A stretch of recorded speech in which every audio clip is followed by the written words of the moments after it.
Hey, weirdos. I'm Alaina. I'm Ash. And this is Morbid. Morbid. Mini morbid. Mini morbid.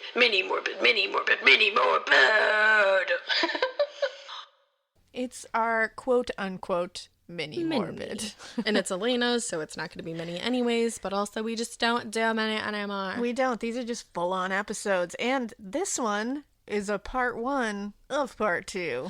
Of part 2. It's a multi-parter. Did you see how you just said that? Like, what? Sure did. Are you good? I wanted emphasis on it. Of part 2. Of part 2. I feel like you just wanted to sound like a creepy salesman with like a toupee and a mustache. That's exactly what I was going for, so You know, I'm glad it came off that way. I can catch a vibe. So we're not going to do a lot of business with this one. Hope you guys have enjoyed our Crime Countdown podcast. I love it personally. I did listen to it because I don't listen to Morbid because I don't like my own voice. But I listened to that and I thought it was like really good. Yeah, because it's fun not to for hear nothing. someone else like edit it and cool Yeah. effects and all that. So hope you guys are digging that. It seems like you are. Thank you so much for your support. You're the best. We love you. We love you. The other thing, I think the only thing we wanted to mention, because wow, is there was an update in the Naya Rivera case. So sad. They did find her body in the lake. Unfortunately, she is deceased. There's no other information that's really been out yet. I think they're actively investigating what's going on because it's a strange case. It is a strange case. It's real weird. From what I read, it sounds like I don't know if they like jumped off to go swimming or something, but it sounds like she brought her son back up over onto the boat, and then I think maybe she just like lost her energy doing that and maybe drowned. Yeah, it's just it's strange. It's strange, It's a strange and it's sad. situation.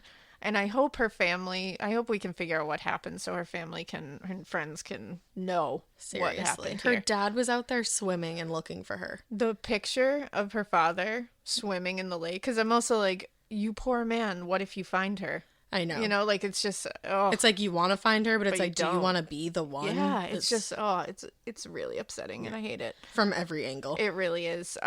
So this is not that we're not doing the Vanessa Guillen case today. That one's coming out on Saturday. So Yep. be on the lookout for that. This one is kind of a crazy one I don't know what that this I is. didn't know about. And when I did a deep dive, I was like, oh no, I gotta keep going on this. What is it? So this one comes to us from Ireland. Ooh, we're Irish. We are Irish, and we have a lot of Irish listeners. So heyo, What do What they you say? doing? How do you say hi in Irish? hi. That's what I thought. So hi. Hi, you cunt. That's how you say it. That's how you say it. You guys appreciate that. So this story is the Vanishing Triangle of Ireland. Oh, so it's like a Bermuda Triangle. Kind of like but a Bermuda like Triangle, but brogier. Irish. But brogier. Exactly. But greener. That's Green. what it is. So this is a series of disappearances that are considered to be murders, but they have not found any bodies or any evidence of. Ooh. Yeah. And they took place between 1993, 1998, within an 80-mile radius just outside of Dublin. That's interesting. So it's in a small area, technically, like the radius. It's what they're doing is they're focusing on 6 women that have disappeared. There are a few more in this case, but they really focused on the 6 to try to connect to those They had first. stronger ties. But the other ones are connected. So we'll talk about those in part 2 more. Okay. We're going to talk about the first 3 disappearances in this one. And we're going to discuss a little bit of the theories outside of what could be happening here. And in the second part, we're going to talk about some more theories, the suspects, because there's one main suspect I really want to get into. Okay. So get ready for all of that. This is like the Irish killing fields. It is. It's crazy. Right? I thought about that. I was like, wow, it's like the 6th. So, I mean, we're giving you a lot of like really big cases. I guess back to back. so. That's fine. Enjoy. So they're thinking, one of the theories is that there could be a serial killer at work here. I mean, sounds like it. Because first of all of these girls, these women were literally vanished without a trace. Okay. Without a trace. Do they all have like They're all young. things in They're all common? like young, attractive. They were all and mainly the 2 things that really, or the few things that really like set them into being connected with each other is that they were all young women, usually in their like early to mid-20s. Oh, fuck. And they were young, attractive women living in Ireland around this area. Okay. And that they vanished without a trace. That is always so bonkers to me. Yeah. And none of them had any, like the families, it wasn't a situation where they were like, could they have just, like, picked up and left their life? Like, that just wasn't a situation. Not even considered. Yeah. And we'll see that. So the first one we're going to talk about is the disappearance of Annie McCarrick. Okay. This was on March 26th, 1993. And I just realized that you were not born yet. And that is I always love when you realize my that. mind. Yeah. Whenever it, wow. Actually, So, I think my mom, like, graduated high school that year. 92, I think it was. Yeah. Yeah. So I didn't come along much later. That's a whole lot. Or I did come along. Yeah. Not that much later is Not what I'm that trying to much say. later. Am I good right You now? got it. You got Hello? Slap? You know what? It's tax day today. It's a lot. Oh. Yeah. So it's stressful. So Makes me nauseous. she was 26 years old when she disappeared. She was born in March of 1967 to her parents, Nancy and John. She is an American from Long Island. She's not Irish. We love Long Island. We love Long Island. We have family out there. We do. She was 5'8", about 140 pounds, very pretty. All the, like, she's one of those women that, like, I saw the picture of her and I was like, ooh. Like, you know what I mean? Like, she's Like, just, like, striking. she's striking. Like, she's just, like, a very unique pretty that you're just like, oh. Oh, I want to look. Like, I was like, oh, you're so pretty. Like, it's just like, You're oh. like, oh, no. Yeah, I was like, poor Annie. So, like I said, she was an American from Long Island. She was in Ireland literally just because she loved Irish culture and she loved Ireland. She was obviously with the last name McCarrick. Irish. She has Irish heritage. You don't say. She was very into her Irish heritage. Like, her parents were like, she became obsessed with it from a young age. I feel like we always are. Yeah, you want to know everything about it. A lot of people want to feel more connected to it, and she just really wanted to.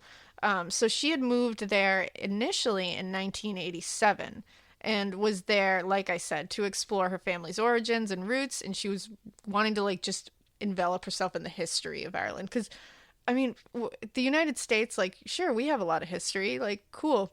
Is it fun, though? But, like, when you look at Europe with, like, castles and stuff, like, their history is so old. Way cooler. It's just so much. It's so foreign to us because, like, we don't, you know, we don't have that old. We just have a lot here. of old churches. Yeah, exactly. That tourists love to take pictures But of. And even I'm like, that's that, just a building. They're not that old. No. In comparison. Yeah, when you compare it to Europe, it's like, whoa. So going over to Ireland, you're just getting a whole nother side of It's history. like going to, like, a museum. It must be Ireland so is cool. a museum. I can't wait someday when all the world is better to be able to go to Europe because I just want to see all that history. It must be so cool to, like, For just real. be enveloped in that. I want to do a show in Europe. Oh, we will someday. Oh my God, so So badly.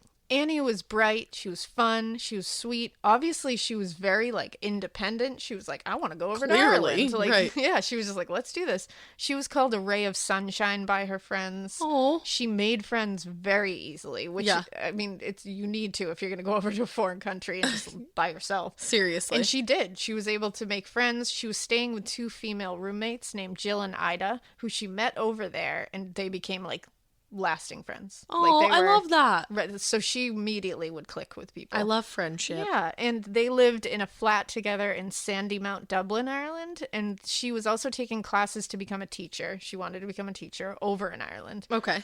She was taking classes at St. Patrick's Training College in Drumcondra, Dublin, and she later took classes at St. Patrick's College in Maynooth. So, like, what wasn't she doing? She was doing everything. She sounds like such a badass. For to be real. honest. She, at one point, had a very serious relationship with a man in Ireland. With a man named Philip Brady. That ended amicably. Okay. Like, not a bad relationship. It was, like, Not very suspect intense. number one? Nope, not at all. Philip's Okay. totally fine. And everything was fine. They ended and they were like, okay, sorry. Like, that didn't work. So that happened. Then when she transferred to college in Maynooth, because she originally started at the training college, when she transferred to the college in Maynooth, she began another serious relationship with a guy named Dermot Ryan. Suspect number 1? No. Okay. Damn it. When does he come in? I just want to put these in here just so you know she did date men over there. Like, yeah. she had people in her life. She had an active social life and love life.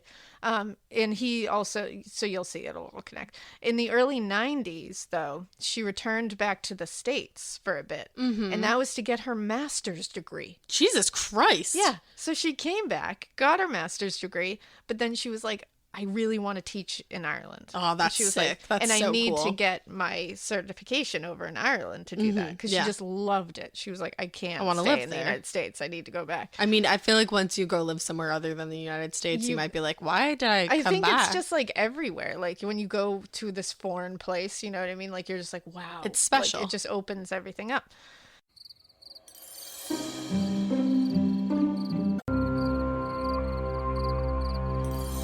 So in 1993, she went back to Ireland, and that's where she was like, I'm settling. Like this is where I'm going to live. So in March of that year, she had only been back for like 3 months at that point, because she went back in January of 1993. Yep. And by March, she was missing. So, and she and Dermot, between all of this, they tried to make it work when she went to the United States. That's very long distance. Yeah. And I'm pretty sure he went to visit her in the United States at one point. So they really did try to make it work. Yeah. They ended up breaking up because she was just really focused on her studies. She had a lot going on. It just wasn't working. There was a lot going on. Again, not a bad breakup. Amicable. Yeah, just they broke up. She started working. She worked at a restaurant at one point. I believe she worked at a hotel at one point, and then she was working at a cafe when she went missing. Okay. So on March 26, 1993, she left her apartment. She was planning to take the day to spend in the Wicklow Mountains. She wanted to take at least take a walk at the foothills, I guess, which is like a very popular place, a beautiful place to walk. So like populated. Yeah. So she just was like, you know what, I just want to like take the day to do that. So her friend was supposed to come with her, but then couldn't at the last second. Oh no. Yeah. Her roommates, Jill and Ida, were both leaving to go home for the weekend. Mm-hmm. So they were gone. She had the flat to herself. So she left the flat in the morning. She had a couple of errands she needed to run. This was in 1993. So unfortunately, if it was now, we would have a lot of surveillance footage of her doing like her errands. CCTV and everything. But there was one CCTV footage of her, and it was when she went to a bank. She went to the Allied Irish Bank in Sandymount. She was doing some business there. I think she was trying to transfer her account closer to her new flat. Okay. Because when she first moved back to Ireland, she was actually staying with her ex-boyfriend's brother and his fiance for a little while. Damn. So that's how close they all stayed. Yeah. Like she stayed very close to the family. That's so telling. It's telling of the kind of person she is. And so she was trying to transfer her bank closer to where her new flat was now. Okay, yeah. So it was like a whole thing. She was hanging out there. She was caught on CCTV, so we have the timestamp. She was caught. Then she was seen by witnesses at the Quinsworth supermarket around 11 a.m., where she was picking up items. Some say there's like two reports. She was either picking up items because she sometimes volunteered to make desserts for the cafe that she worked at. Oh my god. So this girl does it all. Yeah. So she told them she would make desserts to bring in the next morning to like help them out. Mm-hmm. And she was also getting items because she had planned a dinner to host a couple of friends that weekend for like a dinner at the flat. So maybe she was getting both. So I think she was doing both. That seems to be what was the thing. We know that no matter what, she was getting stuff for dinner for this dinner party that she planned to host. Got it. She was going to be hosting her friends Hillary and Rita the next day. Now, Hillary was her ex-boyfriend Philip's brother. That's the one that she lived with when she first went there. Hillary was her ex-boyfriend's brother. Yes. Okay. Her ex-boyfriend Philip. Yeah. You remember good old Philip? Yes. His brother is Hillary. Okay. So this is her ex-boyfriend's brother. Got it. And Rita is the fiance. Oh, okay. So that's who she initially So the people she's staying with, she's going to have dinner with now. Yeah, the people that she stayed with when she first moved to Ireland. Okay, I get it now. So she wanted to have them over her new flat to return the favor. Yeah, to return the favor. Yeah, I love you guys. Yeah, and and it just shows they're bros. Like, right, she's a cool person. Her mother was also planning to visit in a few days. Like, it was a big plan because I guess when she first wanted to go back to Ireland, her parents were like, "But we're gonna miss you." Yeah, like, duh. They were upset about it a little bit. Like they understood, but they were like, like you're just going. That's very you far, know? right? And so they immediately planned a visit, like set one. They were like, in "We're gonna miss stone. you. Let's see you the next day. We need to see you." I know. So, I would love to live like super far away, but I just can't. I'd miss my fam. I couldn't do it. I'm like I'm a homebody. I'm just used to being near my family, so Yeah. it would be a big change. So she did make a couple of phone calls after this at, they call them like phone kiosks, like phone booths. Yeah. And in 1993, they were like very Because cell people phones use were them all the time. Not great. Yeah. Yet. And so she did make a couple of phone calls. I believe she called Hillary and Rita to confirm the time, which I think was like 8:00 the next night that they were going to be doing it. And she also called someone else. I think it was another friend. So she made those phone calls. That's logged. She gets back to her apartment with her groceries. Yep. According to a Reddit post that I read, and then I also followed this up with a book, which I'm going to mention the name of the book in a second. She left her bag of groceries on the counter. Mm-hmm. And this is strange only because she came in, she put her bag of groceries on the counter, and it had a lot of things that needed to be refrigerated in it. It had meat, it had cream, it had butter, which I know outside of the US, butter is usually not refrigerated often because we're silly. I don't refrigerate my butter. I don't always refrigerate my butter, but we are more like crazy with that stuff. Yeah. I think outside the US people are like, why do you refrigerate those things? Like, you know what I mean? Like, even we're a little cream. Crazy. Cream, I guess, is also something that technically I think they can get away with it longer than we can, like leaving it at room temperature. Huh. It's probably a lot fresher than what we have or something like that. It's definitely different. So that's not crazy, but meat and also she's American, so I think she's used to putting things in like the that refrigerator. in the refrigerator. Well, meat is like everybody and meat, it's puts like that you in. gotta put meat in the refrigerator. The bag stayed on the counter and was found when she went missing, still on the counter. So to you, does that say that perhaps somebody was in the house and startled her? No. Okay. Because damn it, we have we have sightings of her after this. But what it says to me was that she put down that bag and then she was going to go for her walk because she didn't end up going for her walk yet. So she wanted to go for her little walk in the mountains. Was that supposed to be quick? And that's the thing. So I think what she was thinking was, I'm going to go for a quick little walk, like a little, just clear my head. Maybe that's just something she did. Yeah. And then she was planning on coming back quickly and putting it back. It's still very strange that she just didn't, unpack it. Yeah. But maybe she forgot that there was meat in there. I guess I've done that. Well, what's weird is, so around 3 p.m., a plumber named Bernard Sheehan saw her leave the apartment and talked to her briefly. And again, the bag is still unpacked in the counter, so it's a little weird. She went to the bus station and was seen on the 44 bus from Ranelagh. I just looked it up because I wanted to make sure I said it right. Ranelagh. That's really pretty. I love when the pronunciation people are like, Ranelagh. Ranelagh. This was a bus. So the 44 bus from Ranelagh to Enniskerry. At 3:40 p.m. she was seen. We know this on that bus.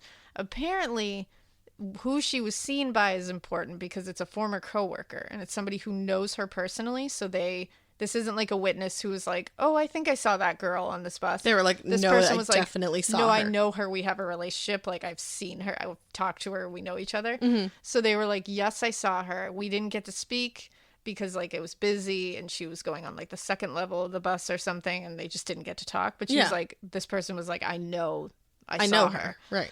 So this is the last time anyone who knew her saw her. Okay.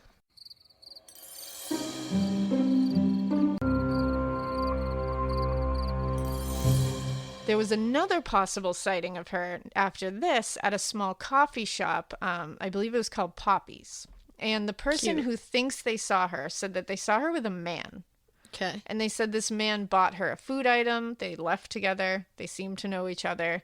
She was not dating anyone at the time, so no one knows who this man was. Maybe she had just met somebody. Maybe, because recently? Then there is another sighting, and this one's debated. So it's between 9 p.m. to 11 p.m. that she was seen in this area. Mm-hmm. It isn't confirmed to be her in this place, but it sounds like it's generally believed that this is her. Okay. But no one who actually knew her saw her here. It's just witnesses seeing the newspaper and being like, oh, Yeah, I that saw was this her. girl. Okay, so Now, what is it? It's a little easy to believe this because also she was 5'8" and a pretty American. So she would be You're going to recognized. stand out in a foreign place. You know, Right, like, right, she's right. definitely going to. So this sighting is at Johnny's Fox Pub in Glencullen. And it's apparently a big tourist place there. A lot of like tourists go there, so it would make sense. She had been there before. A bouncer said they thought they saw her. He came forward like after they put the picture out, and he was like, "Oh yeah, I saw her," because he's like, "I remember a tall, pretty American." Right. And he said, I saw an American woman matching her description. She came in and didn't realize there was a cover charge to go in for this like music show. You kind of remember her even more because of that. So she was like, oh shit. It was like £2 to get into the music show that was going on. It was like a traditional Irish music show. That's cool. Which is again something she would like too. Right. Because she loved that stuff. So she was like, uh-oh. And he was like, yeah, you got to pay the £2. But he said a man in his like 20s behind her, like late 20s, was like, I got it, and paid for her and him. So and they were there together, it seemed. No, because she seemed like, oh. Like, she seemed kind of like, oh, thanks. Oh, thank you. Okay. Like, it was kind of like, I don't know you, but, like, thanks for doing that. Okay. So he was like, I assumed this was just, like, some dude trying to be, like, chivalrous. You're pretty, and, like, you're pretty, here, I'll pay for you. And so we loves that. Yeah. So people there that night also came forward and said they saw her after the photo was published. They were like, that was her. And they said they saw the man and that he was buying her drinks all night, like paying attention to her all night. No one saw them leave together. And no one can tell you when leave. No one can say when he left or when she left. They didn't see them leave together. But who's to say they didn't if you didn't see them leave at all? Well, and initially the man went unidentified. Nobody could tell who this dude was. But then... Well, then Annie's father hired a private investigator after... Hell yeah, he did. After she went missing. And this private investigator believes that she never went to that pub. Oh. So he doesn't believe that was Annie at that pub. Okay. Now, the reason for this is that night, and I take this with a grain of salt. Okay, what's the reason? I think this private investigator has it's a good reason maybe she wasn't there, but I don't know. I feel like she was there. What is it? So he says he doesn't think she was there that night because he said it was raining and freezing that evening. Oh, who gives a fuck? I'm still going out. Well, she would have had to walk in the rain in the pitch black for over 3 miles to get to the pub. Who's to say she didn't get a cab? And this would have been along pitch black mountain roads in the rain. Not likely she would do that alone. Okay. But again, maybe she could have got a ride. And if she was there with a guy, maybe she did know this guy. Maybe she had just met him. Maybe he drove her there. Right. We don't know. So just threw that in just so you like have maybe it's you can decide either why way. People are like, I don't know. So the next day was Saturday. She doesn't show up to get her paycheck at work or for her shift. And when her friends Rita and Hillary show up at her apartment that night for dinner, no one answers. Not there. This is not like Annie. So they left. They like waited around for a while, then left, and they called her. No one answered. So they're like, this is weird. So they ended up calling her mother and being like, which again shows how close they are. That like they were like call her mother, and we're like, this is weird. And her mom's like, what the hell? And then Jill and Ida showed up back up the next morning, and Jill and Annie wasn't there. And that bag of groceries is chilling on the counter. And the shopping bag is sitting on the counter with meat and shit. And that meat is probably rancid as fuck at this point. So now everyone is concerned as fuck. They're like, whoa, whoa, whoa. This is all bad. And this is not Annie. Yeah, and it was clear to them that she had intended to come back and put that stuff away. Right. You don't just plop a bag on a counter and leave and not plan to come back. No. So once it was discovered that she was gone, her parents were contacted again by friends.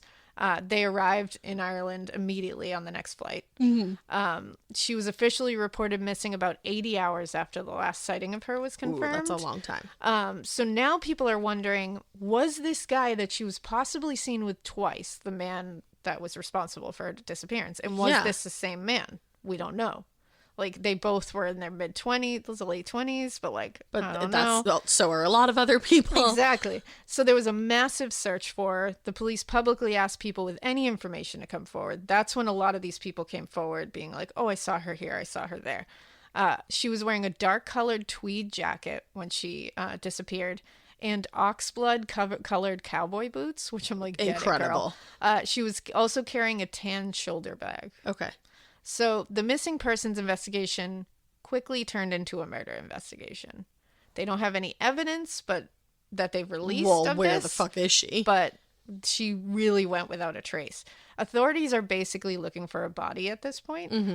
No trace of her has ever been recovered. The parents stayed in Ireland for 2 months looking for her. Oh, that's awful. Those poor parents. And nothing. There's nothing. She disappeared. That completely. is just always, I mean, I've said it so many times, but the craziest thing to me when people just disappear and there's nothing. It's insane. Now, there's 2 theories outside of like a serial killer operating. Now, what are for those? her? One of the theories is the former flame theory. Now, she was apparently had told a few friends that she had let things get a little too far recently with a former flame of hers. Not Philip, not Dermot. Another dude. person. And she said, like, things just went a little too far and that she was like, oh, I don't want to get back into that. Like, I don't know why I let that happen. So, but like, basically she's saying, like, they hooked up and she was like, oh, and shit. she's like, oh, I I'm shouldn't not have done into it. that. I'm just like, that was a bad It's not idea. going to start again. So when this guy was asked about it by police because the friends like, came are you forward like and a were like, scorned lover? by the way, he denied that it happened. And that's sketchy. then tried to make up an alibi for the time she claimed they were together. Cool. So immediately they were like, oh, that's sketchy as fuck. Right. So they started pressing him on it. And eventually he admitted Annie was telling the truth. They had hooked up, whatever had happened, and that his alibi was bullshit. And his reasoning for lying was he didn't want his girlfriend to find out. Oh, so he's just garbage. You fucking pig. He's probably not a murderer. He's just a fucking and also, asshole. you idiot. Well, don't lie to the police. You just almost got arrested for murder, you dumbass. Right. And all on your own. Like, fuck. Jesus. So that one didn't pan out. So they were like, well, see you later, goodbye. The second theory, this one's an interesting one. And this one has stuck around. And this one, if it's not a serial killer, this one seems pretty likely. Hit me up. So this is the theory of the IRA member, the Irish Republican Army. I was like, what? You saw what my the face. IRA was. You were like, I know I've heard it before, but I was like, the what again? So this is kind of crazy. So eventually the man who paid for her to enter the pub that evening was identified. Sure. And he was identified as a former IRA member. He was a legit hitman. Oh. I'm sorry, this is the guy that paid for her to get in? Okay. He was on the run for murder at that time. You don't want to owe him money. No, you don't want to owe him £2 at all. And he had been banished from Northern Ireland. Perfect. And members had literally like kicked him away and were like, you need to be gone. So what? This man was banned from Ireland shortly after this. And Ireland as a whole? And is in the U.S. Oh, no thank you. They believe, at least. He was caught up in a situation where he raped the 12-year-old daughter of another IRA member. Oh my God. He's like a brutal monster. So this is a strong theory. Here's what the theory is. So there is a book by, let me just check, Alan Bailey, who is the lead investigator, one of the lead investigators on this case. Oh, shit. It's called Missing Presumed, and it's about the 6 that they focused on. Okay. And I'll talk a little bit more about him in a second. But in his book, he postures that perhaps what had happened that night, the reason that this guy would want to take her or kill her, was he found her attractive. Yep. He paid for her to be like, cool, I'm going to be like the sly guy. And then people said that he was buying her drinks. They were drinking together. They were like talking. Maybe she wasn't into him. No, damn it. Maybe that, he started seeing that because she was very open about like, I love Irish things. I love all things Irish. And so he maybe saw that was the case. She was probably pretty open about it. Like, I love this music. I love Irish music. I'm American. And so he was probably like, I'm going to impress her and tell her my stories of like the IRA and like all that stuff. And he's drinking, so he's getting drunk. Said too much. Maybe he said a little too much. Maybe she was getting a little uncomfortable and she was like, yeah, I'm not into this. And he could see that. And maybe he was like, oh shit, gotta take care of that. Now I gotta take care of this because I told her too much and she's uncomfortable and might tell someone. And okay, well maybe just don't fucking say that then. It's not a bad theory. I think that if this isn't like a serial killer situation, that's a pretty good theory for Annie. I agree with you. It's awful, and I mean, it's pretty plausible, but it's pretty plausible. I meant to say plausible. I was like, what is plausible? Pretty plausible. I meant to say plausible. Pretty plausible. I really don't. I'm not good at that whole talking thing. Words lately. are hard. What did I say the other day? You said scarce or scarce. That you put you mix sparse and scarce. And you made scarce. I don't know. I think it was my favorite. I think maybe I'm having a brain issue. A brain issue. See clearly. Anyways, go ahead with your storytelling. So that's Annie McCarrick's disappearance. Again, no evidence has been found. She seemingly vanished into thin air. I don't know. I like that plausible theory. Yeah, I mean, that's the only thing that really makes sense outside of this all being the work of some mastermind serial killer. Yeah. So the next one is Josephine Jojo Dollard. Jojo. Yes, and this was November 9th, 1995. She was 21 years old. Still wasn't born yet. He still wasn't born yet, god damn it. She was 21 years old. She was 5'5", like she was petite, blue eyes, brown hair. She was, supposedly really funny. Mm-hmm. She was kind of like a goofball and easy to be around. She had three sisters and a brother. She had a tough, go at it at first. Her father died shortly before she was born, mm-hmm. and her mother died when she was only 10. Oh, that's awful. So her older sisters basically raised her. Yeah. She worked as a waitress a lot in a lot of different pubs and cafes. Initially, she was living and working in Dublin, but moved closer to her hometown of Callan. She had a flatmate, Mary McCullinan, and on the day she went missing, she went into Dublin on an early bus because she was going to go pick up their social welfare payments, mm-hmm. and it was like a specific day you did that. So she got them, and the bus that she was going to come back on wasn't going to be leaving until 6 p.m. So she had hours to wait. Okay.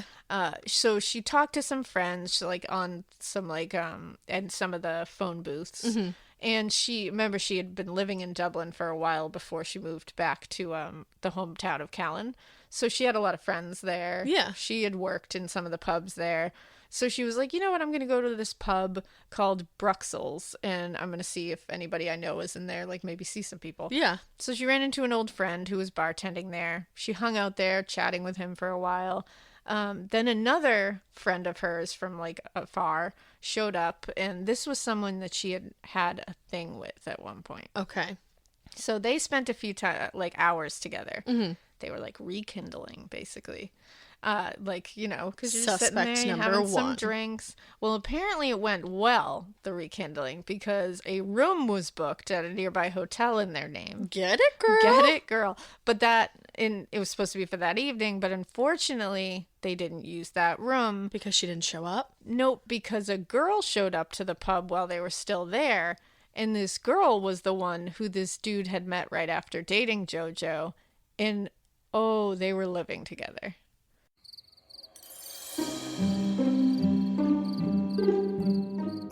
AKA that was his girlfriend, is what you're saying. She was not pleased, to say the least. Fuck that. Her and Jojo got into an argument a little bit. How the fuck was Jojo supposed to know? She didn't know. He didn't tell her. Right. So, what the hell? Don't yell at the girl. Yell at the guy. So they got in a little bit of an argument. He ended up leaving with the girl. And what a douche. Exactly. So he left Jojo, and now Jojo's like, oh shit, my bus left at 6 p.m. No. I thought we were staying. Now we're not. So he's like, well, shit. And now she's stranded. So she decides to go to another bus station and try to catch another bus heading in the direction of home. She knows she's not going to be able to go all the way on the bus. So what she figures is, she's like, you know what? I'm going to have to hitchhike the rest of the way. Oh, no. Because at that point, especially, where she was, that was not a weird thing to do. Right. Now, when she got to the bus station, this time it was after 9 p.m. Because remember, she had hung out with this person at the bar. Well, she thought she was staying. And the bus going out was going as far as Nas. So her plan was then to hitchhike to Callan. And that was a long way. Mm-hmm. I looked it up, and I believe from Dublin to Callan, it was over an hour. Oh, shit. So She got a ride hitchhiking, and this driver that initially picked her up was only going as far as Kilcullen, which was far away from home still. But he was like, you know what, I'll pick you up and I'll bring you that far. At least it's somewhat. He was like, I just don't want you like standing out here by yourself. And he even told her, you got to be careful.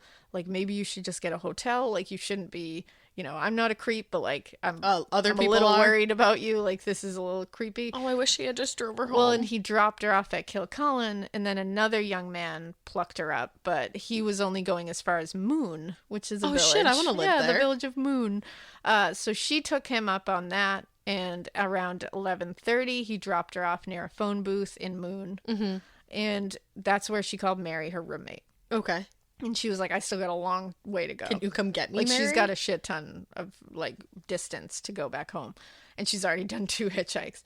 Now, witnesses said they saw her half in the phone booth and half out of it, talking on the phone while trying to hitchhike at the same time. Oh, damn. So she's telling Mary... You got a multitasking girl. Yeah, she's telling Mary this whole sordid tale, being like, Jesus Christ. But she also doesn't want to miss anyone. And then she's holding her thumb out, just making sure she can still hitch.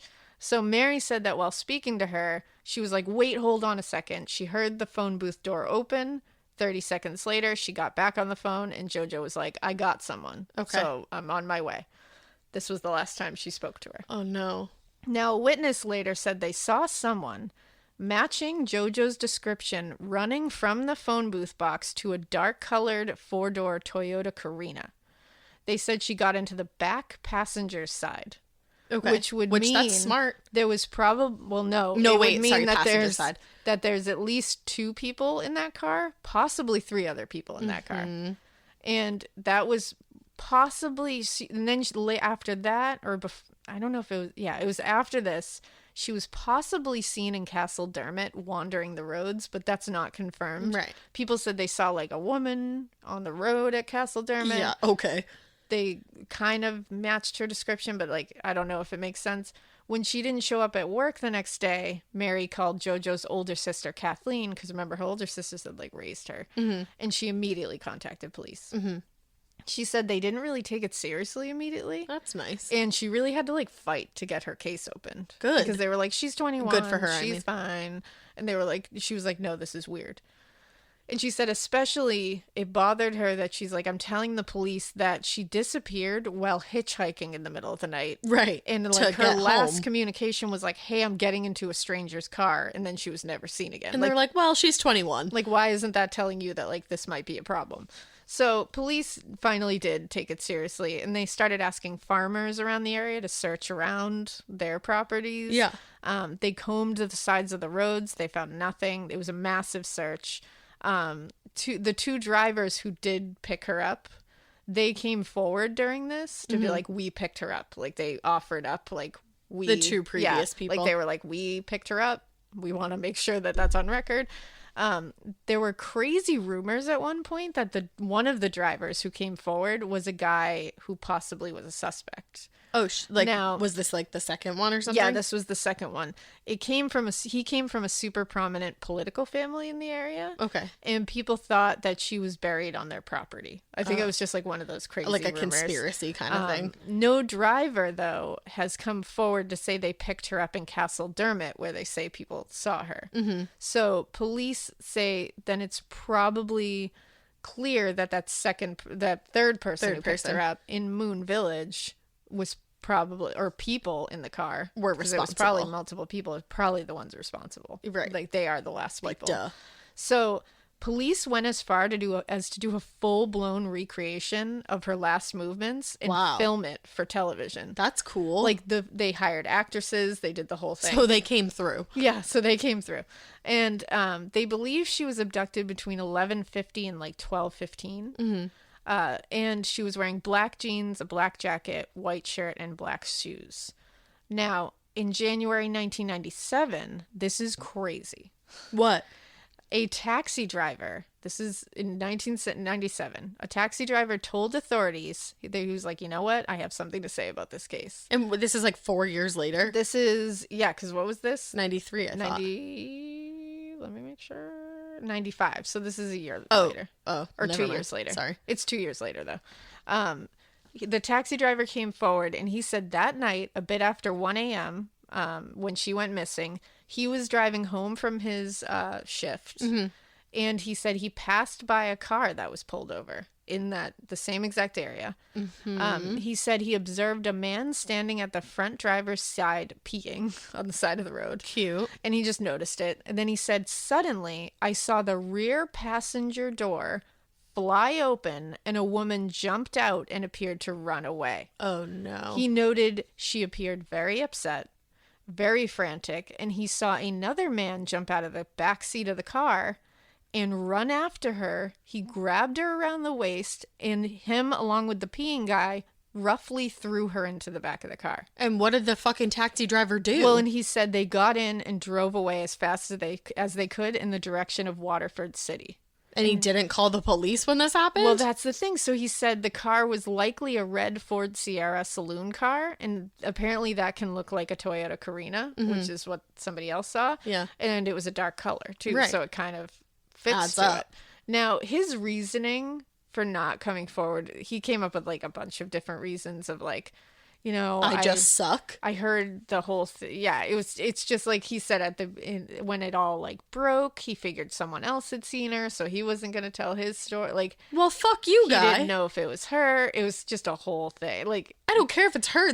As soon as that happened, before he even heard that someone was missing, you call the police if you see something like that. that's the thing. And it's like, that to me looks pretty good as the thing. I mean, the fact that he said jumped out of the rear passengers, that's Like the one she got in there. Yeah.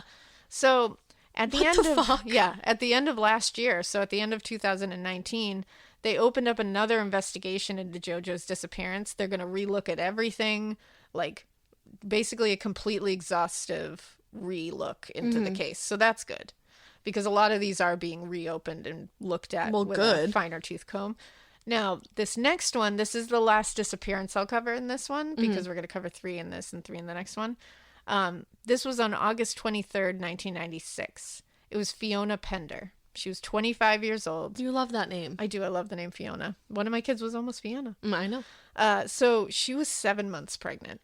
Oh, no. Yeah. That adds a whole nother layer. Her partner was John Thompson. She was a part-time model and an apprentice hairdresser. Heyo. She was known as bubbly, friendly, very lovable. She loved motorcycles and was very skilled at riding. Oh, cool. She even became involved in a motorcycle riding club, and actually, I think she met John there. That's Like, cool while as riding. shit. Isn't that cool? Unfortunately, her brother Mark died tragically in a motorcycle accident. Oh. June 1995, and that's when she refused to ever ride a motorcycle again. Yeah. So she just totally was like, no. So this poor family has had unimaginable tragedy. Seriously. She was 5'5" at the time, and again 7 months pregnant. She wasn't able to move around very well. She was having an okay pregnancy. It's just 7 months is... it can get tough at the end. And 5'5" is petite. She's little, so it's tough to move that around. So she went to the local Sacred Heart Secondary School. She completed a junior certificate. John and her lived in London for a little bit at one point. Nice. Then they settled in Tullamore. She was last seen in bed by John in her flat in Church Street in Tullamore. Well, that's interesting. John had he had left her when she was in bed. He was going to spend the night starting on August 23rd, the last time he saw her, at his family's farm. Okay. Because they had moved a little bit away from his family's farm, and he liked to help out. Mm-hmm. So he stayed over for the night to help them out. I guess that was like a source of contention a little bit in their relationship when they first were figuring out where to live. Yeah. Because she loved London, and they didn't know where they were going to live. He wanted to move closer to his family in Tullamore. Okay. So she left the flat at some point that next day. Mm-hmm. We know that. And was never seen again. Right. So she was having like I said, she was having a tough time walking around. She wasn't going to go far on her own. Right. This was not a case of she got up and left. She ran away. Yeah. So that Thursday, the day before she disappeared, she had spent the day shopping with her mother for baby items. That's really sad. Was very happy, but very tired. She had gone back to her parents' home for a bit that night. And then at 7 p.m., she took a taxi home with her mom. Okay. They planned to have another day together the next day. But that was the last moments her mom saw her. Oh, that's really awful. So the next day, her mother calls her because they had plans, and she couldn't get her on the phone. And she was like, that's weird. So she went to the flat. The curtains were closed. The shades were drawn. It was dark. Mm-hmm. But she was like, you know what? Maybe she's resting or napping, pregnancy. Her father had actually walked by the flat later that night. It was still dark. The shades were still pulled. The next afternoon, and they're starting to be like, that's a little weird, but like maybe she's just resting. She's pregnant. The next afternoon is when they were like, what the fuck? Because they still weren't getting anything. So they called, got no answer. Then they called John at his parents' home, and he said he thought Fiona was with them. Oh. And so because he probably hasn't been able to get in touch with her either. He was like, I was assuming she was with you. He came home immediately. They searched endlessly. 10 p.m. Saturday night, they filed a missing persons report. Yep. Police came and searched. They found no forced entry, no signs of anything happening in the flat. Okay. So they were like, she definitely like left on her own, it seems, at least. They broadcasted it everywhere. It went all over the place. Her picture was circulated. One witness came forward and said early Friday morning he was walking on Church Street and he saw two men putting a big, bulky thing that appeared to be wrapped in an old rug or carpet into the trunk of their car. Oh.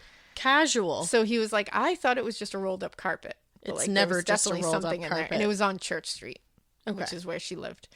March 31st, 2000, her father, Sean, unfortunately took his own life. Oh. And family says it was due to heartbreak of losing his child and his unborn grandchild. And he lost a son, too. Yeah. So May 10th, 2008, this is crazy. This like blew my mind.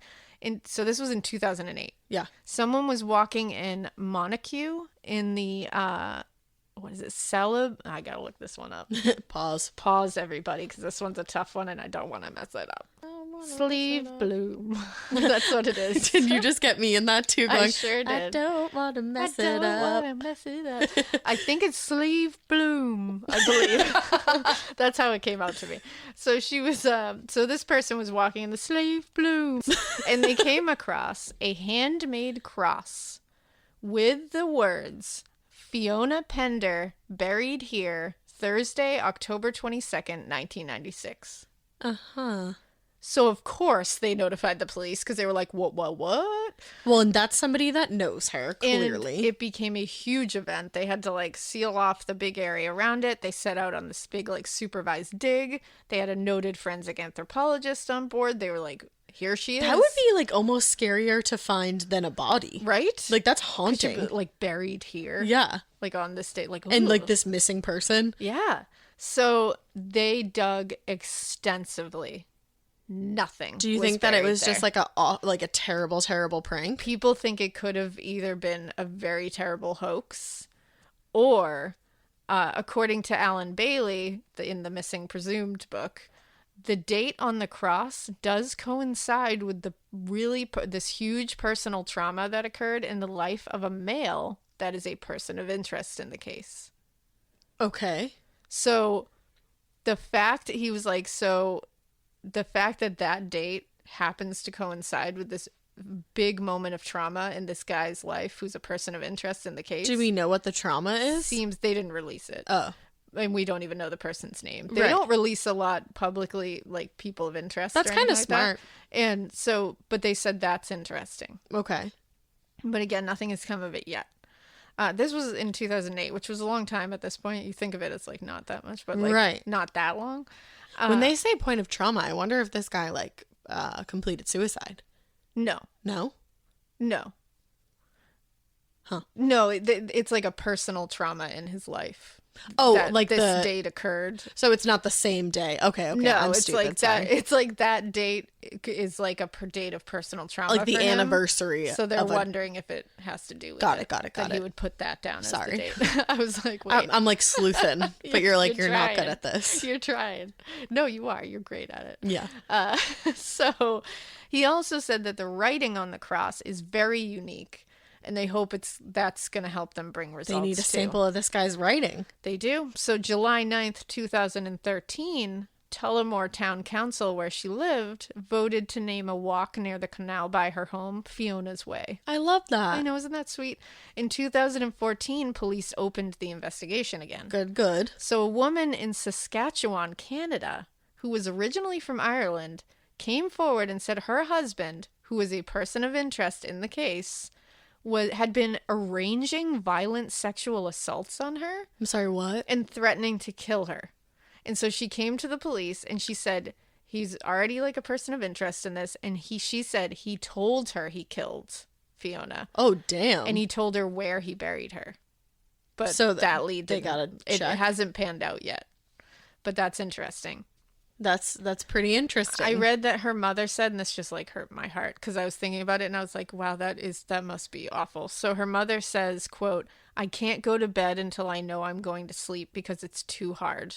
I can't lie on the bed because it's just like a television program going in front of my eyes, remembering everything." Oh, that's horrible. And I was thinking about that. I was like, you must just wait for your body to be so tired just so you won't have to think. Because that would be the time when I would think. Yeah. Oh, I can't imagine. Because you're not doing anything else. So what happened in 1998, they set up a task force to really concentrate on these 6 disappearances because now they're like, this is like happening. Something's going down. And this was called Operation Trace.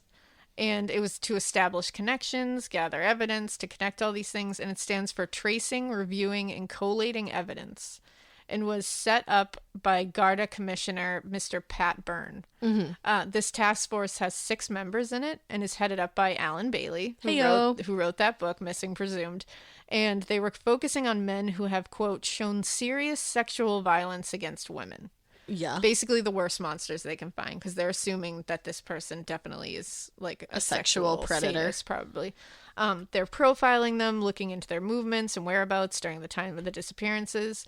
They established this task force to focus on those specific 6 women, but they also acknowledge that these other cases that we'll mention in the next episode could be associated. Yeah, but they are focusing on the 6 because they really feel the connection here. Yeah. Larry Murphy is someone we're going to talk about in part 2, and he is a violent sex offender and attempted murderer who they have been looking at heavily as possibly being the person responsible for a lot of these. So he must have some connections to these women. Yeah, and we're going to go into that in part 2. So we're going to end here? But right now we're going to leave you with those 3 disappearances. But you're leaving me with this too. I want to know. I'm leaving you with it. Damn it. And in part 2, we're going to get in the other missing women. Okay. We're going to talk about Larry. Yep. And we're going to talk about a couple of the other theories. In the meantime, if you guys want more information on this case, I highly, highly, highly recommend the book Missing Presumed by Alan Bailey because it's sounds good. So exhaustive and so thorough. And right. He's literally working the case, or like he was currently working the case. He's retired now, but he was working the case, so he's got information firsthand. You won't find anywhere else.